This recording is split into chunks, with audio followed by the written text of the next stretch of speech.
മറ്റത്തൂർ പഞ്ചായത്തിലെ കടമ്പോട് പുളിന്തറ ബണ്ട് റോഡിന്റെ കരിങ്കൽ സംരക്ഷണ ഭിത്തി ഇടിഞ്ഞത് അപകട ഭീഷണിയായി. കിഴക്കേ കോടാലി കടമ്പോട് സ്കൂൾ റോഡിനെയും കോടാലി മോനോടി റോഡിനെയും ബന്ധിപ്പിക്കുന്നതാണ് കോൺക്രീറ്റ് ചെയ്ത പുളിന്തറ ബണ്ട് റോഡ്. മോനൊടി, കടമ്പോട്, മുട്ടത്തുകുളങ്ങര പ്രദേശങ്ങളിലെ ജനങ്ങൾ കിഴക്കേ കോടാലിയിലേക്ക് എത്താൻ ആശ്രയിക്കുന്ന ഈ റോഡിന്റെ സംരക്ഷണ ഭിത്തി ഇടിഞ്ഞതിനാൽ ഭീതിയോടെയാണ് ഇതുവഴി വാഹനയാത്രക്കാർ കടന്നുപോകുന്നത്.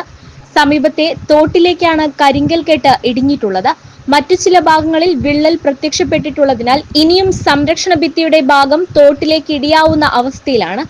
മഴക്കാലത്ത് തോട്ടിൽ ശക്തമായ ഒഴുക്കുണ്ടാവുമ്പോൾ റോഡ് ഇനിയും ഇടിയുമെന്നാണ് നാട്ടുകാരുടെ ആശങ്ക. എത്രയും വേഗം സംരക്ഷണ ഭിത്തി പുനർനിർമ്മിച്ച് റോഡിന്റെ അപകടാവസ്ഥ പരിഹരിക്കണമെന്ന് നാട്ടുകാർ ആവശ്യപ്പെട്ടു.